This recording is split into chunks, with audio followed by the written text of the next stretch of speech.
Oi pessoal, tudo bom? Meu nome é Samuel e eu vou apresentar o funcionamento de uma rede LoRaWAN na prática, certo? Para quem não me conhece, então, eu já participo faz uns 3, 4 anos de apresentações do T-Linux em Caxias. Sou professor na UniFTech aqui de Caxias do Sul. Trabalho na área de informática, sou formado em redes de computadores pela UniFTech. Também tenho uma pós em gestão de TI pela Universidade de Caxias do Sul e tenho um mestrado em computação aplicada pela Unicinos. E sou um entusiasta dessa parte de internet das coisas, que aí entra essa parte de LoRaWAN. Então, vamos dar sequência.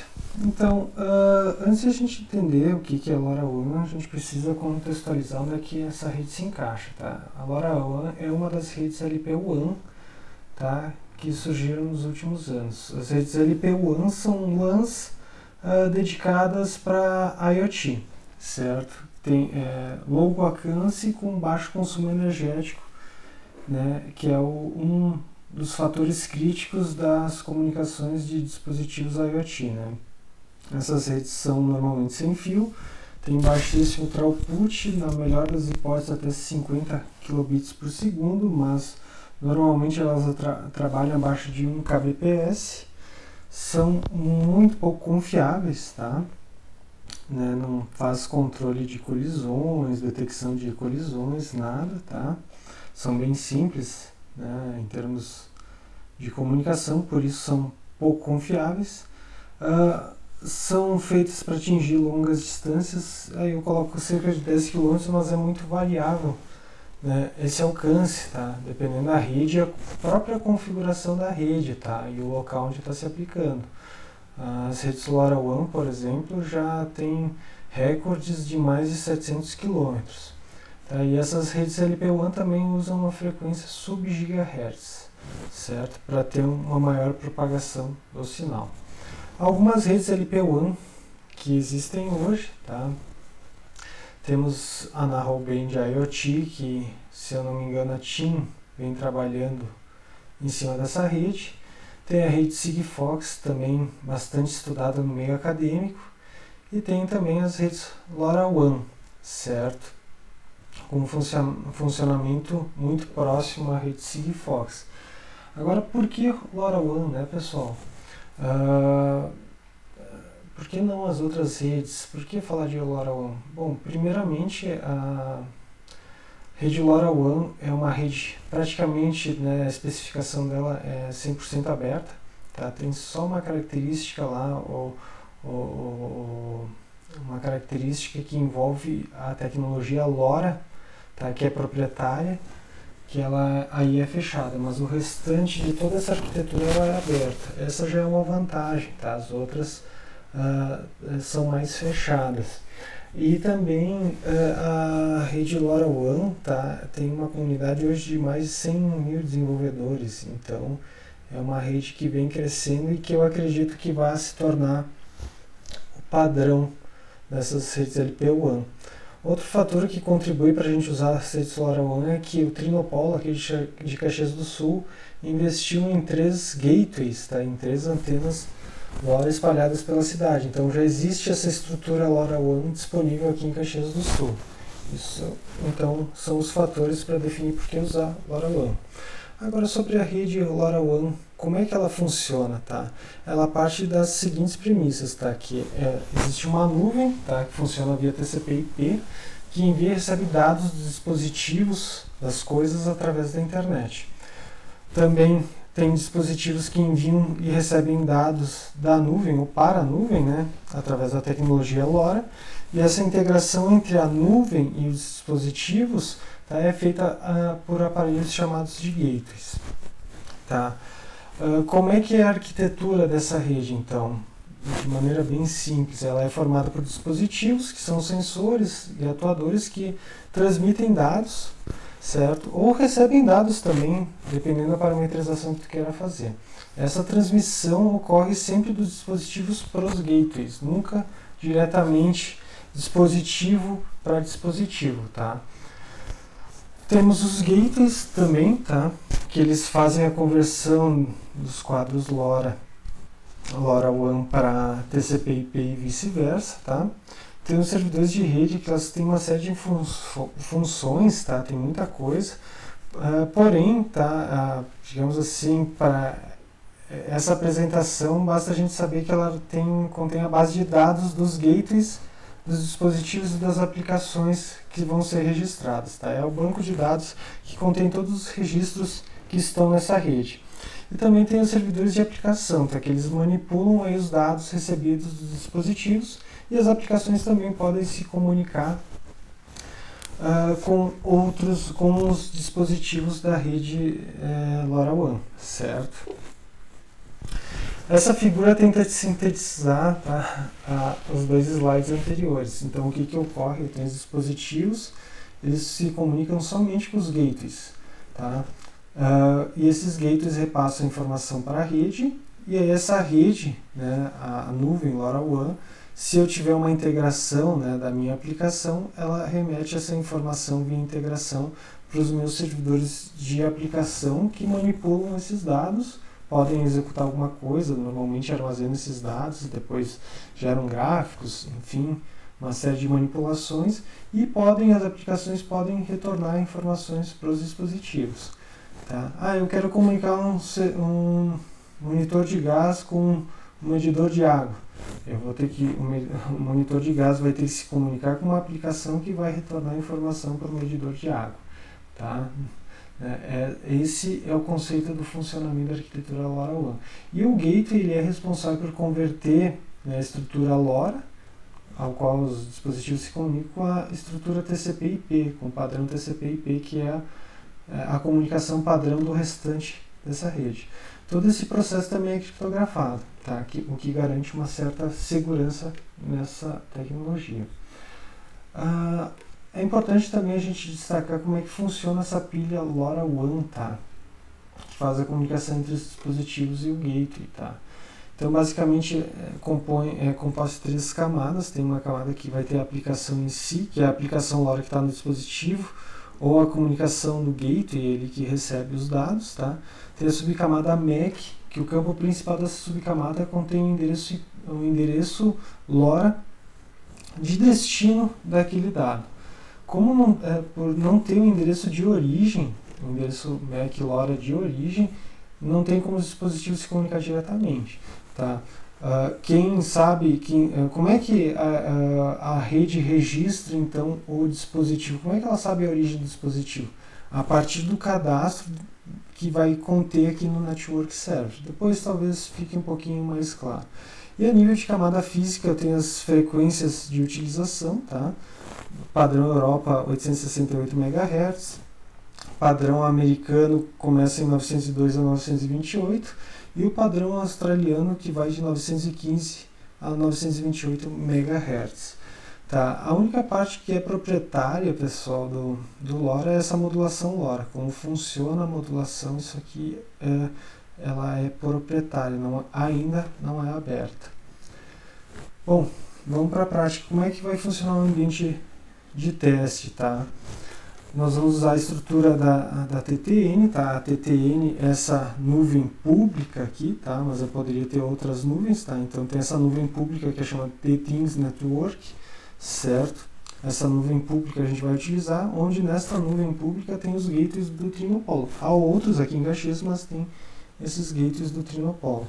Nós vamos usar a biblioteca LNIC para fazer a comunicação com os gateways, tá? Com a rede TTN, como o servidor de aplicação KNLPP, e o que a gente vai usar para comunicar é o dispositivo LoRa ESP-V2. Tem a figura aqui, mas eu vou mostrar aqui aqui é esse dispositivo aqui, tá? Ele é bem legal, vale a pena usar.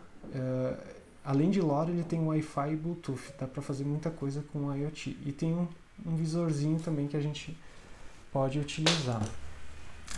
Tá, e nós vamos usar como IDE o Visual Studio Code com o Platform I/O. Também é recomendável depois que se instale o Platform I/O Core porque ele permite que a gente dê comandos do Platform.io em linha de comando, facilita a nossa programação. Então, vamos lá aqui, deixa eu pegar aqui, aqui, deixa eu ver, vamos dar mais, que a gente não precisa mais. Então, o que a gente precisa? No Visual Studio, tá? Vocês têm que instalar ele e vocês têm que instalar o Platform.io. O Platform.io, ele é uma extensão do Visual Studio, ó. Reparem que aqui ele está instalado, tá? Isso aqui é um módulo, tá? É uma extensão do Visual Studio e depois vocês podem instalar o Platform.io Core, que ele instala no sistema operacional, ajuda bastante, tá? Tendo o VS Code e o Platform.io instalados, tá? A gente vai criar um novo projeto, então, tá? Um novo projeto no Platform.io. Eu tenho que clicar aqui no Platform.io, né, nesse ícone que parece um alienígena, e no botão Open, aí ele vai me abrir a home do Platform.io. Tá? O Platform.io, para quem não sabe, ele é um framework que facilita a nossa programação em dispositivos IoT. Tá? Tem uma série de recursos que facilita bastante o nosso trabalho, inclusive a criação de projetos voltados a isso. Tá? Então eu abro o Platform.io e um novo projeto. Aí ele vai pedir um nome, eu vou botar Linux 2020, por exemplo. Vou selecionar uma placa, tá? Aí varia a placa que a gente está usando, certo? No caso aqui, o que eu estou usando é o TEC Wi-Fi LoRa 32V2, tá? Tem a 32 e tem a 32V2, muda bastante coisa, tá? Então, vocês têm que cuidar, né, qual a versão que estão usando. E o framework pode ser Arduino. E deem Finish. Aí ele vai criar o projeto, ele vai abrir uma nova janela e reparem que ele criou aqui um projeto de Linux 2020 com uma série de diretórios, onde o que a gente vai utilizar é o diretório .pio e o diretório src. Se a gente abrir o min.cpp, reparem que ele é um padrão aqui, né? Quem programou em Arduino sabe que ele vem com as duas funções setup e loop, tá? Só que a gente não vai usar isso aqui, tá? O código que a gente vai utilizar vai ter essas funções, tá? Mas a gente vai pegar um exemplo da biblioteca LMIC. Então, nós vamos deletar. E aí o que eu vou fazer? Eu vou instalar a biblioteca LMIC, tá? Aí eu vou abrir o terminal dentro do Platform.io e vou dar um purlib search LMIC, só para vocês verem. Eu vou procurar uma biblioteca, tá? No caso, a LMIC eu já anotei aqui para a gente ganhar tempo, que eu preciso instalar é a 852 aqui, ó. Tem várias, daria para usar várias, mas a 852 é que tem um exemplo que a gente vai utilizar. Então eu vou dar um purlib install 852. Ele vai baixar e vai instalar essa biblioteca, certo? Instalou. Reparem aqui que se eu abrir o .pio, ele aparece libdeps, onde eu tenho exemplos, tá? O exemplo que a gente vai utilizar é o ABP, tá? Tem um exemplo de OTA, a grosso modo, qual que é a diferença entre um e outro? O OTA, ele troca as chaves, né, de rede, enfim, que envolvem a autenticação e a criptografia daquele dispositivo de maneira automática, tá? O ABP eu tenho que informar essas chaves manualmente, tá? Só que o ABP, eu preciso mexer menos no código, então para essa demonstração fica mais fácil.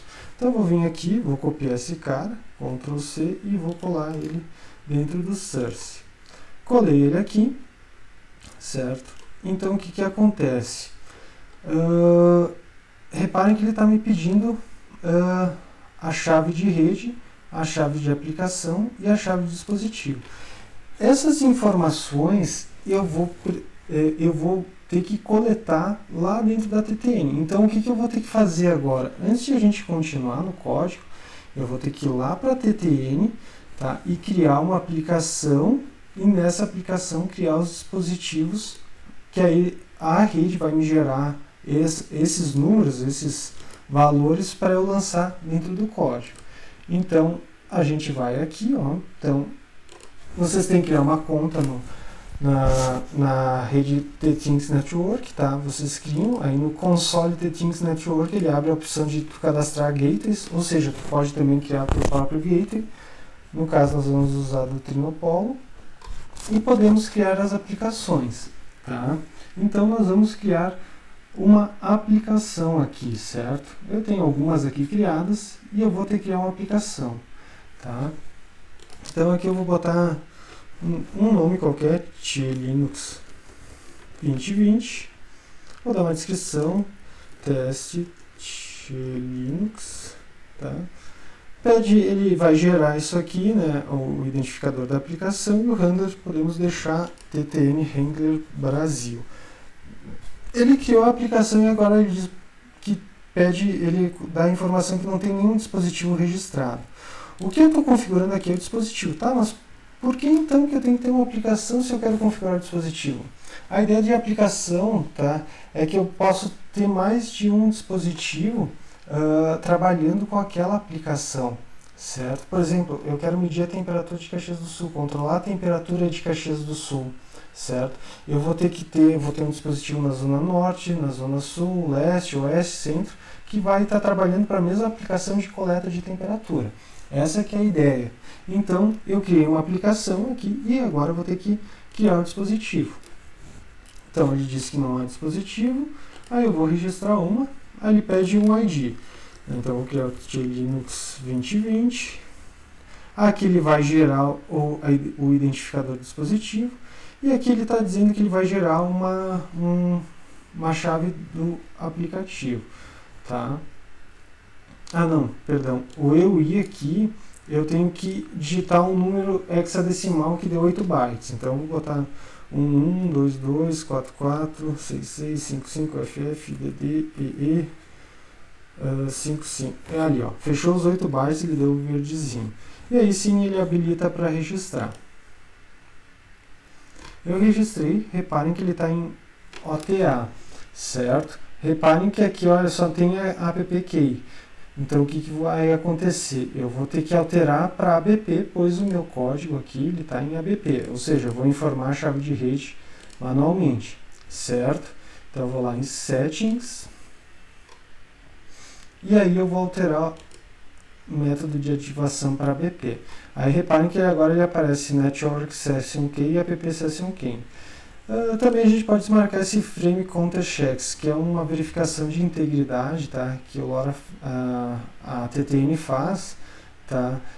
Para ver se ele está íntegro ou não. Como a gente está trabalhando com teste, pode ser que os quadros ali tem que botar uns caracteres especiais para dar a integridade. Então a gente não vai perder tempo com essa verificação. Então nós registramos aqui o dispositivo, reparem que ele apareceu o endereço do dispositivo, Network Session Key e App Session Key. Então, o que eu vou ter que fazer agora? Eu vou ter que copiar essas 3 informações para o meu código.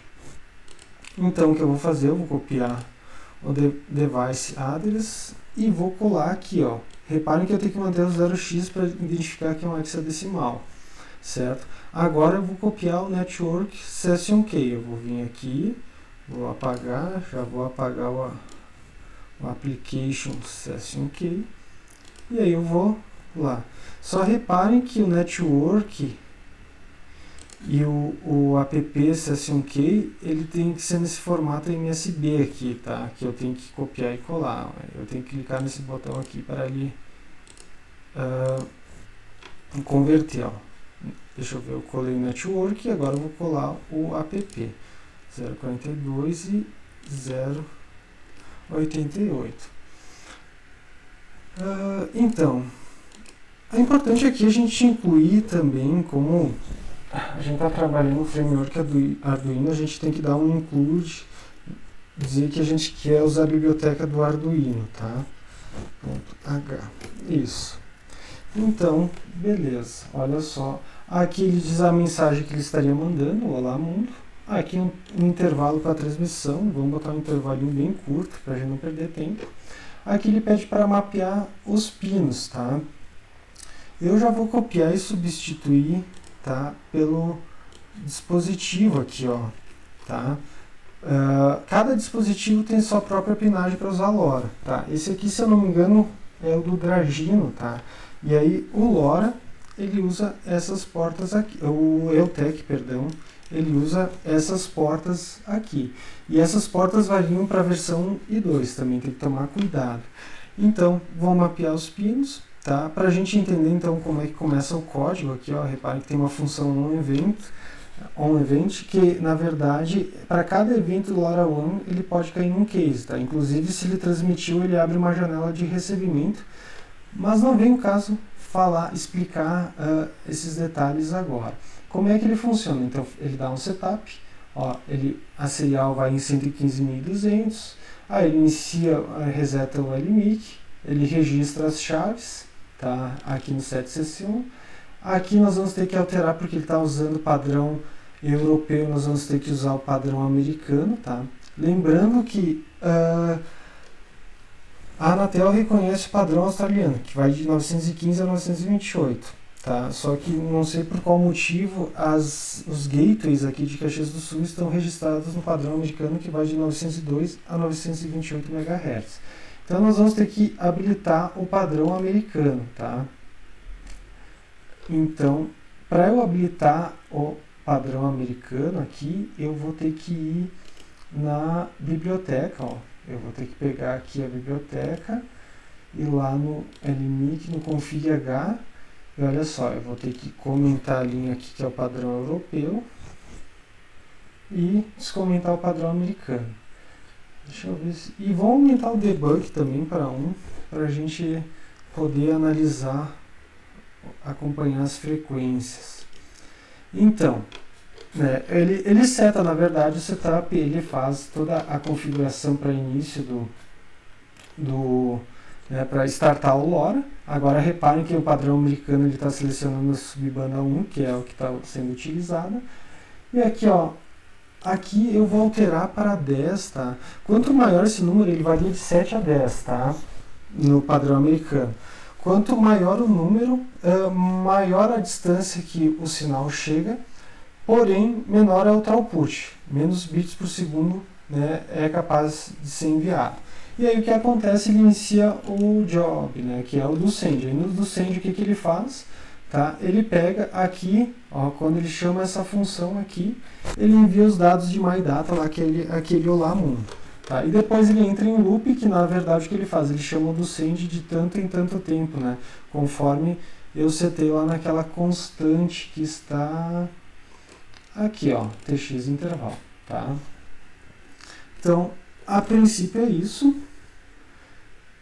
Eu já alterei, então vamos compilar para ver se ele vai dar certo.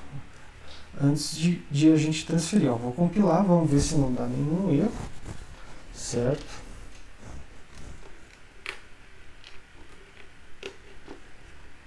Ele demora um pouquinho. Então, isso eu vou ligando.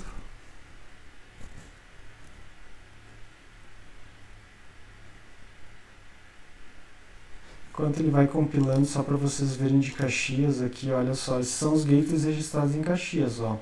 Os do Trinopolo, eles estão na zona oeste da cidade, ó, que é em cima da FTEC. Tem um na região central, tá, final 4E, que é próximo ao shopping do centro. E tem um na região nordeste da cidade, tá, próximo a Randon. Compilou, olha só, reparem que ele ocupa muito pouco espaço, tá? Ele tem quase 4 MB de flash, é bastante espaço. Bom, vou tentar compilar. Só antes de compilar, antes que eu me esqueça, para a gente ver certinho, eu vou deixar o monitor speed em 115.200, tá? Porque senão a serial sai bugada na hora que a gente for olhar a serial. Agora eu vou transferir. Nesse botão aqui ele faz o upload para o meu dispositivo que está conectado via USB. Tá? Então está compilando ali. Ele compila novamente. Ele dá um erro diz que não suporta o hino, mas ele acaba compilando. Ele está compilando.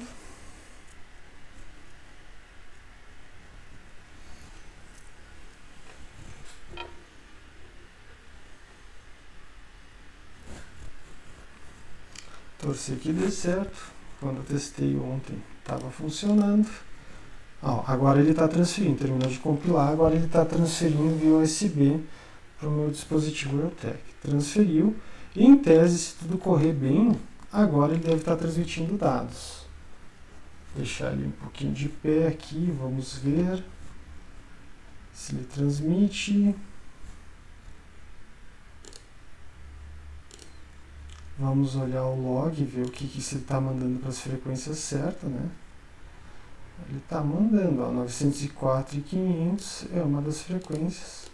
Vamos compilar de novo, às vezes ele está dando um pau aqui. CF10. Transferir de novo. Vamos ver se agora vai.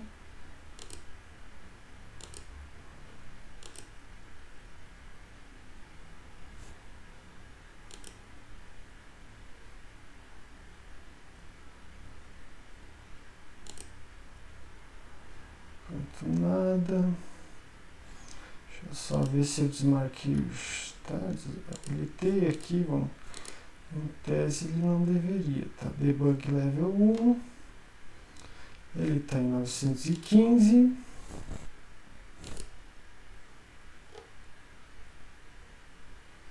Tá aqui Subbench, SF10. 115.200, deixa eu ver se eu registrei certo. Network começa com 0,42.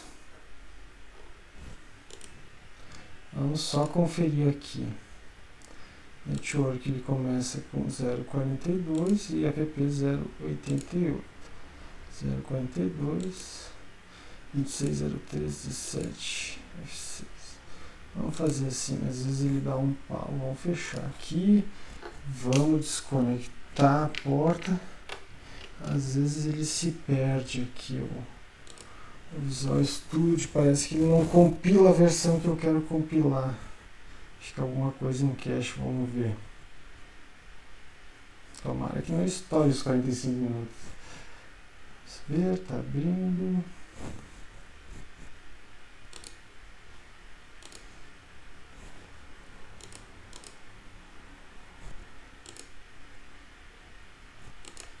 Vou dar compilar de novo.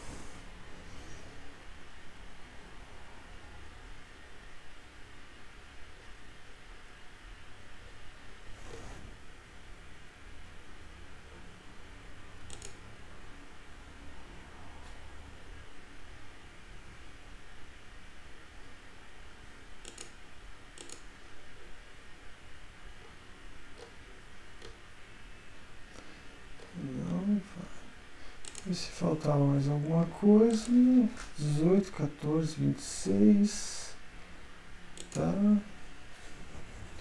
Ele deveria estar transmitindo.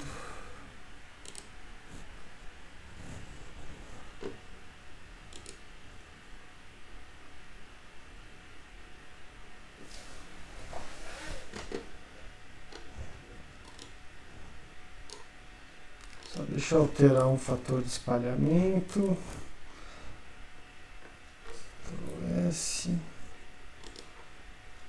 E aí a gente joga de volta para o 10 de novo.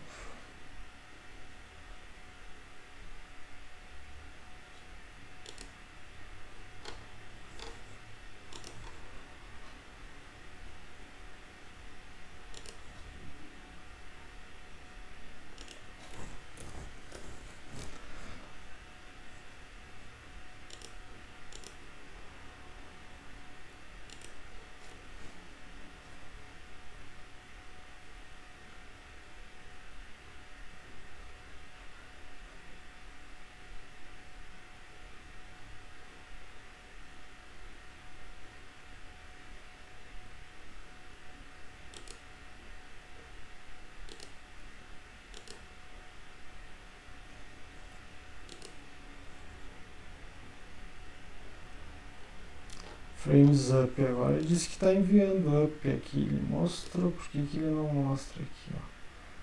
Frames up 1. Vou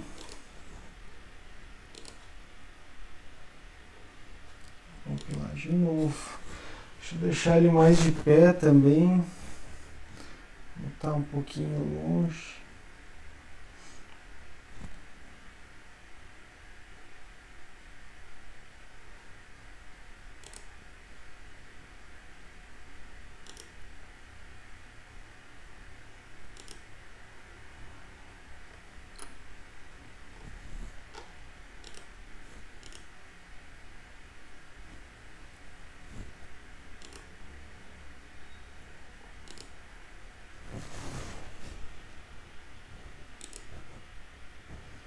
Quatro 500, 4.700.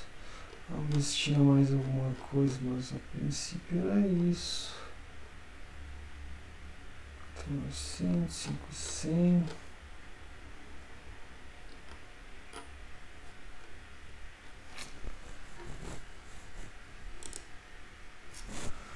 Deveria estar funcionando.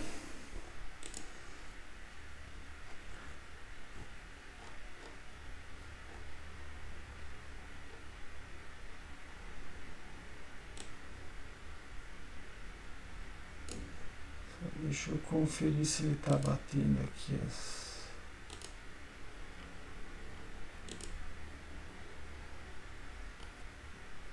Oh, mas ele só não está mostrando aqui, vamos ver.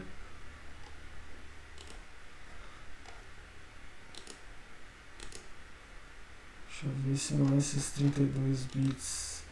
Ele disse que está chegando, ele só não está mostrando. Olha, agora zerei, né?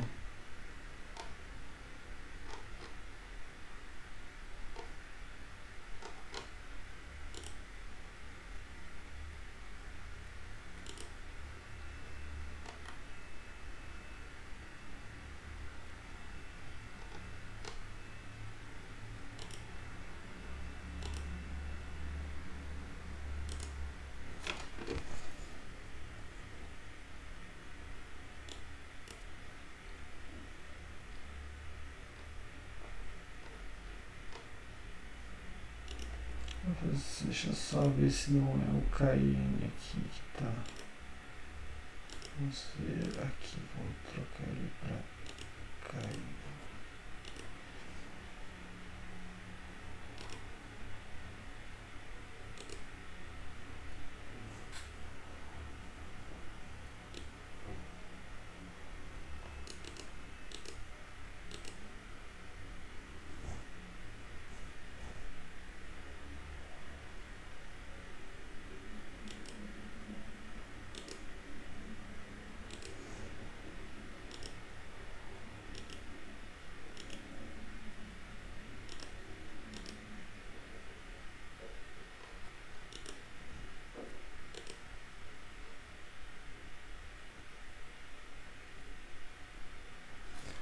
Vou lá de novo, mas não tem nada demais aqui.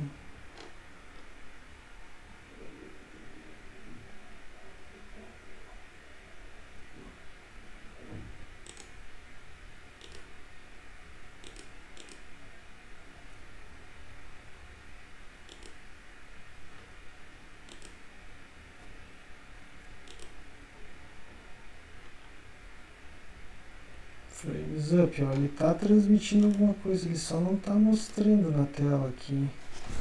Tá chegando alguma coisa. Por que ele não está mostrando? Só ver se não é a tela que está bugando. Se ele mostra aqui.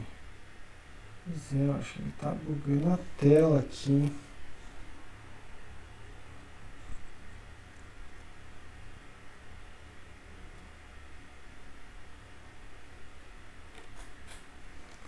Vamos ver. Ó, que coisa séria, pessoal. Ó, ele está transmitindo, ó, reparem só. Ó, tá no pacote 8, 9. Houve um problema na tela. Aqui, ó, reparem que então, ó, ele 8, 9, 10 bugou a própria página aqui, ó. E ele está transmitindo esse payload aqui, ele está em hexadecimal, mandando aquele olá mundo, certo?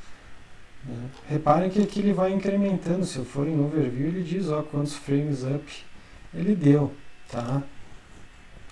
Então, ele vai vai transmitindo, ele vai dar algumas perdas, ó, provavelmente. Enquanto ele vai, a gente vai vendo, ó, quanto ele transmite, ó, do 11 pulou para 14. Aqui a gente consegue ver, ó, por exemplo, esse pacote chegou no Gateway ID, ó, final 4E. Se a gente for olhar o 4E, ele deve ser muito provavelmente este aqui, ó. Ele tá, a minha casa é aqui onde está esse gateway vermelhinho, aqui, ele está desligado. Dá em torno de uns 2 km, mais ou menos 2,5 km. Tá? Então, pô, é uma distância considerável que está sendo transmitido. Mas ainda assim, pô, eu não consigo ver a mensagem, como é que eu posso trabalhar com isso, né? Vocês devem estar se perguntando, é difícil, né? Complicado? Pois então, tá? Como é que funciona? Então, aí a gente agora tem que criar uma aplicação, tá? E integrar aqui a TTN com essa aplicação. O que eu tenho que fazer primeiro, então? Tá? Eu acabei mexendo em algumas coisas aqui. Uma coisa que a gente recomenda é alterar para KNLPP, tá? O formato do payload, tá? Eu posso ter o customizado, que ele me abre aqui, ó, como é que eu deveria decodificar para ele validar naquele frame check, né? Mas aqui eu já vou habilitar o KNLPP, que aí eu consigo visualizar no próprio KN. E aí eu vou vir em Integrations aqui e vou criar uma integração. Reparem que eu não tenho nenhuma integração, tá? E aí eu vou em My Device, vou botar um nome de Linux e vou criar. Ele pede para adicionar uma chave, tá? Para dar um link e vou adicionar essa integração. Dar um link é da comunicação da aplicação para o dispositivo. Criei a integração. O que eu vou ter que fazer agora? Eu vou ter que ir lá na KN, tá? Então tem essa URL que vocês têm que criar o dispositivo, certo? Então você se cadastra, enfim, eu já tenho um aqui, tá? Eu vou criar um novo. Aí eu vou um novo device, certo? Aí eu tenho que vir aqui selecionar a KN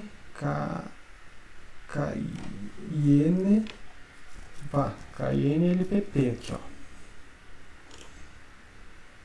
Aí eu clico aqui nela. Importante aqui, ó, a gente tem que marcar o The Things Network aqui, ó, certo? E aí, né, tem que ser a rede The Things, aí eu vou lá procurar de novo KN. Vou clicar aqui. Aí ele vai pedir um nome. Vou botar aqui Linux para a gente saber. Deve estar pedindo o ID do dispositivo. Eu vou ter que ir lá no dispositivo, né? E copiar. Tá dando pau por algum motivo. Não sei se não é a minha internet que tá bugada. Vamos mexer aqui um pouquinho. Eu acho que estou com um problema na internet aqui também.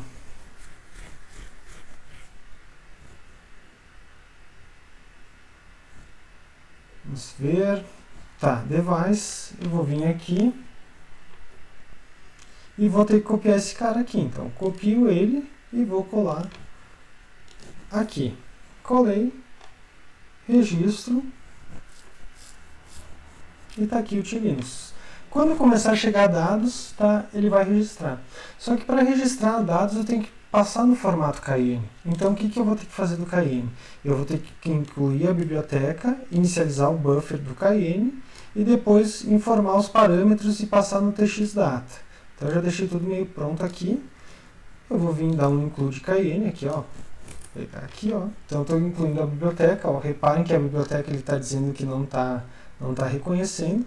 Então eu vou ter que ir lá e instalar a biblioteca. Para a gente ser mais rápido, não precisar procurar, eu já deixei separadinho aqui, vou colar e vou instalar. Aí enquanto ele instalou, ele em seguida vai sumir. E aí o que eu vou fazer? Eu vou colar essas três linhas, tá? Lá dentro, pode ser do Send aqui mesmo. Poderia colar dentro do próprio loop, tá? Mas no do Send para ficar mais fácil. Então o que ele faz? Aqui nessa primeira linha ele limpa o buffer E aqui o Cayenne ele tem vários métodos, várias funções para tu enviar um campo customizado, tu pode customizar, né? Tem o Add Custom, tem para tu enviar dados de temperatura, de umidade, GPS, de luminosidade, tem um monte de função pronta já para uma série de sensores. Tá? Aí vocês podem consultar essa documentação. Então o que eu estou fazendo? Limpando o buffer, adicionando a temperatura, né, dizendo que na posição 1 do buffer vai adicionar a temperatura com 15,8 graus, e na posição 2 do buffer vou mandar a umidade de 87%, certo? E aí o TXData agora, em vez de enviar o MyData lá, que era o Olá Mundo, e o tamanho de MyData, eu vou enviar agora o buffer, que é o lpp.getBuffer. Ó, reparem que ele já tem aqui o getBuffer e o lpp e aqui o getSize.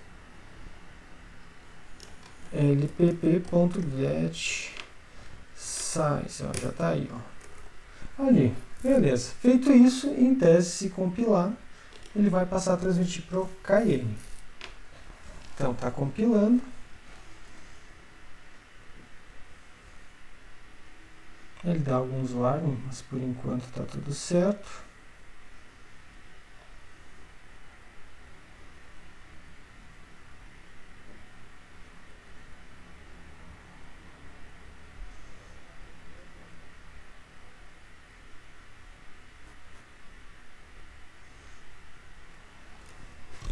Começou a transferir, reparem que agora ele ocupa um pouco mais de espaço, mas não muita coisa.